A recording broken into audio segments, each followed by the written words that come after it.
December 1939, 40 degrees below zero.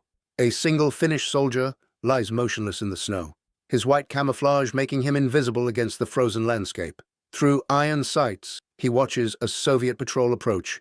One shot, one kill, then silence. He has 99 days left to become the deadliest sniper in human history. This is the story of Simo Häyhä, the man the Soviets called the White Death. On November 30th, 1939, the Soviet Union invaded Finland with overwhelming force. Joseph Stalin expected a quick victory. He sent 460,000 troops against a Finnish army of 300,000. The Soviets had tanks, aircraft, and artillery. Finland had determination, knowledge of the terrain, and men like Simo Häyhä. Häyhä was 33 years old when the war began. He stood 5 feet 3 inches tall and weighed 140 pounds. Before the invasion, he was nobody special, just a farmer from the small town of Rautjärvi in southeastern Finland, near the Soviet border. He grew potatoes and worked in a logging camp. He hunted elk and moose in the endless forests. He was an expert marksman, known locally for his skill with a rifle. But beyond his village, no one had heard his name. When the Soviets crossed the border, Finland mobilized every able-bodied man. Häyhä reported to his unit, the 6th Company of the 34th Infantry Regiment. They gave him a Mosin Nagant rifle, model 2830. It was an old weapon, Finnish-made, reliable in extreme cold. Most snipers use scopes for long-distance accuracy. Häyhä refused the scope. He had 2 reasons. First, scopes required the shooter to raise his head higher, creating a larger target. Second, in the brutal cold and blinding snow, sunlight reflecting off a scope lens would give away his position instantly. The Soviets would see the glare and know exactly where he was. So Häyhä used iron sights. Basic, simple, impossible to detect. His hunting experience had prepared him perfectly for this war. He knew how to move silently through snow. He knew how to read the forest, how to find firing positions with natural cover. He knew patience. Elk hunting had taught him to wait motionless for hours in freezing temperatures, controlling his breathing, ignoring the cold, waiting for the perfect moment. Now he would hunt men instead of animals. The Winter War was fought in conditions that defy imagination. Temperatures dropped to 40 degrees below 0 Celsius, sometimes colder. Exposed skin froze in minutes. Metal became so cold it burned human flesh on contact. The Finnish landscape in winter is a vast white wilderness of frozen lakes, dense pine forests, and endless snow. Perfect terrain for ambush, nightmare terrain for invasion. The Soviets advanced in massive columns along the few roads that crossed the Finnish frontier. They had superior numbers and firepower, but they were poorly prepared for the extreme cold and the Finnish resistance. Soviet soldiers wore standard-issue uniforms designed for regular winter conditions, not Arctic warfare. Many froze to death in their sleep. Finnish troops, including Häyhä, wore layered wool and white camouflage that made them invisible in the snow. They knew the forests. They knew how to survive. Häyhä was assigned to defend positions near the Kolar River, one of the key Soviet invasion routes. His mission was simple: kill as many enemy soldiers as possible, slow the Soviet advance, make them afraid to move forward. And Simo Häyhä exceeded every expectation anyone could have imagined. He developed tactics that became legendary. Before taking up a shooting position, he would compress the snow in front of his rifle. This prevented powder from kicking up when he fired, hiding the muzzle flash and blast. Soviet snipers gave away their positions with every shot. Häyhä remained invisible. He also kept snow in his mouth while lying in. In the extreme cold, a sniper's breath creates visible vapor that enemy observers can spot from hundreds of meters away. The snow melted slowly, cooling his breath, eliminating the telltale cloud. These small details kept him alive and made him lethal. His shooting position was always carefully chosen. He looked for natural cover, slight depressions in the snow, positions near trees or rocks that broke up his outline. He never shot from the same place twice. After killing Soviet soldiers, he would crawl away to a new position, sometimes hundreds of meters distant, and wait again. The Soviets would search for him where the shots came from and find nothing but snow. and he shot with terrifying accuracy. Years of hunting had made him intimately familiar with his rifle. He knew exactly how it fired, how the bullet would drop over distance, how wind affected trajectory. He made adjustments instinctively, without conscious thought. Point, breathe, squeeze. One shot, one kill. Then stillness again. The kills began to accumulate. 5 in a day, 10, 20. Soviet officers noticed that their men were dying from invisible sources. Patrols sent forward would lose soldiers to single shots from unknown positions. Fear began to spread through Soviet ranks. The Finnish sniper, the one they could not see, the one who killed without warning, became a ghost story, whispered around frozen campfires. The White Death, they called him.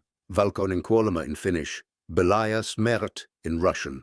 Day after day, through December and into January, Häyhä went out into the snow. Sometimes he worked alone, sometimes with a spotter who helped identify targets. He rarely spoke. He was methodical, patient, utterly focused. While other soldiers sought warmth and rest, Häyhä lay in the snow for hours, watching Soviet positions through his iron sights, waiting for targets to present themselves. When they did, he fired, and they died. The Soviets grew desperate. They sent counter-snipers to hunt him. These were trained specialists, men with scoped rifles and orders to find and kill the Finnish ghost. Häyhä killed them too. They searched for his muzzle flash and found nothing. They looked for his breath vapor and saw only snow. They died without ever seeing their killer. Soviet artillery began firing blindly into suspected sniper positions, turning forests into splintered wreckage. Häyhä simply moved to another location and continued killing. By the end of January 1940, his confirmed kill count exceeded 200. 200 Soviet soldiers dead by his rifle. His commanders could barely believe the reports. Finnish military records are meticulous, and every confirmed kill required verification by an officer or witness. These were not exaggerations or propaganda. They were documented facts. Simo Häyhä was killing an average of 5 enemy soldiers every single day, but the number was actually higher, much higher. The 200 figure counted only kills made with his rifle. Häyhä also carried a Suomi KP submachine gun, a Finnish-designed automatic weapon, perfect for close-quarters combat. When Soviet soldiers came too close to his positions, when they stumbled into his defensive area, he would switch to the submachine gun and cut them down. These kills were not included in his sniper total. Estimates suggest he killed another 200 men with the submachine gun. 400 total deaths attributed to one small Finnish farmer who refused to let invaders take his homeland. The Winter War ground on through February. The Soviets continued to pour men and material into Finland, absorbing catastrophic losses. For every meter of ground they gained, they paid in blood. And Simo Häyhä made them pay more than most. Soviet commanders became obsessed with killing him. They sent entire units to search the forests around Kola. They offered rewards for information about his location. They tried everything to stop him. Nothing worked. March arrived. The war was entering its final phase. Finland had fought brilliantly, but the Soviet numerical advantage was overwhelming. Peace negotiations were underway. Häyhä knew the war would end soon, but he continued to fight. Every day he returned to the snow. Every day he added to his count. By early March, his confirmed rifle kills had reached 505. 505 human beings dead by his hand in less than 100 days of combat. It remains the highest number of sniper kills ever recorded in any war in human history. Then came March 6th, 1940, 11 days before the war would end. Simo Häyhä was in his usual position, concealed in the snow, watching Soviet lines. Enemy soldiers had learned to fear the areas where the White Death operated. They moved cautiously, never in straight lines, always watching the tree line. But Häyhä was patient. He waited, and he fired. The Soviets returned fire. Some accounts say it was an enemy sniper who finally spotted him. Others claim it was an explosive round from a rifle designed to create a large blast on impact. What is certain is that a bullet struck Simo Häyhä directly in the face. The impact was catastrophic. The bullet entered through his left cheek and exited through his jaw, taking away much of the lower left side of his face. Bone shattered, teeth disintegrated, blood poured into the snow. His fellow soldiers found him unconscious, barely breathing, his face a ruined mess of torn flesh and broken bone. They carried him from the battlefield, certain he would die within hours. No one survives a wound like that, not in a field hospital with limited supplies, not in the middle of a war, not in 40 below temperatures. But Simo Häyhä was not a normal man. He remained unconscious for 11 days, while he lay in a military hospital fighting for his life. The Winter War ended. On March 13th, 1940, Finland and the Soviet Union signed the Moscow Peace Treaty. Finland lost 10% of its territory, including Häyhä's hometown of Rautjärvi. But Finland retained its independence. The Soviets had expected total victory in weeks. Instead, they suffered devastating casualties and gained far less than they intended. The Finnish resistance, exemplified by men like Häyhä, had shocked the world. When Häyhä finally regained consciousness, the war was over. His face was horribly disfigured. Doctors had done what they could, but reconstructive surgery in 1940 was primitive. He would carry the scars for the rest of his life. His jaw was permanently damaged. Speech was difficult, but he was alive. Against all odds, the White Death had survived. News of his survival spread through Finland. He became a national hero overnight. The man who had killed over 500 enemy soldiers, who had been shot in the face and lived, who embodied Finnish resistance against impossible odds. The Finnish military promoted him from corporal to second lieutenant on the battlefield, an almost unheard-of field promotion. When he recovered enough to appear in public, crowds gathered to see him. Newspapers published his photograph, showing the terrible damage to his face and the quiet determination in his eyes. But Simo Häyhä did not want fame. He never boasted about his kills. He never glorified war. When asked about his incredible achievements, he gave simple answers. He was a soldier. He did his duty. That was all. He refused to be interviewed extensively. He avoided public appearances when possible. The attention embarrassed him. He was a farmer, not a celebrity. After the war, he returned to what remained of his life. His hometown was now part of Soviet territory, taken in the peace agreement. He relocated to Ruokolahti in eastern Finland and went back to farming. He bought land, raised dogs, and hunted moose in the forests, just as he had before the war. He lived quietly, rarely speaking about his experiences. Those who knew him described him as humble, kind, and reserved. He never married. He lived alone, surrounded by the forests he loved. The Soviet Union never forgot him. For decades, even after the war, Soviet veterans who had fought in Finland remembered the White Death. Some claimed they had been there, had been shot at by the invisible Finnish sniper, had lost friends to his rifle. The fear he instilled lasted longer than the war itself.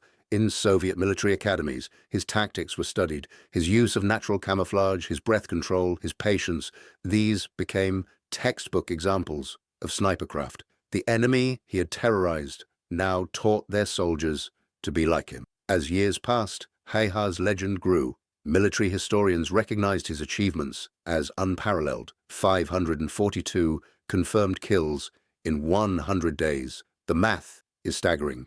Over 5 kills per day, every single day, for more than 3 months. In extreme cold, against a numerically superior enemy, using only iron sights. No sniper in any war, before or since, has come close to this record.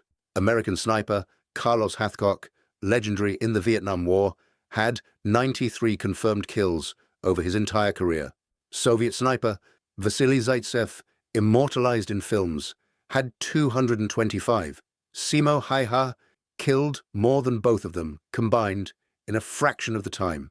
International media began seeking him out. Journalists wanted interviews. Historians wanted details. Foreign military officers wanted to meet the man who had achieved the impossible. Häyhä politely declined most requests. He gave a handful of interviews over the years, always brief, always modest, When asked if he regretted the men he killed, he said he only did what was necessary to protect his country. When asked about his tactics, he explained them simply, without drama. When asked how he felt about being called the deadliest sniper in history, he shrugged. He was a soldier. That was his job. He lived a long life. Decades passed. Finland rebuilt and prospered. The Winter War became history. Studied in schools, remembered in monuments. Simo Häyhä became an old man, his face still scarred from that terrible wound. In March 1940, he walked with a cane in his later years. His speech remained impaired from the jaw damage, but his eyes were still sharp and his mind remained clear. In 2000, at the age of 94, a journalist asked him if he had any regrets. Häyhä thought for a moment, then answered.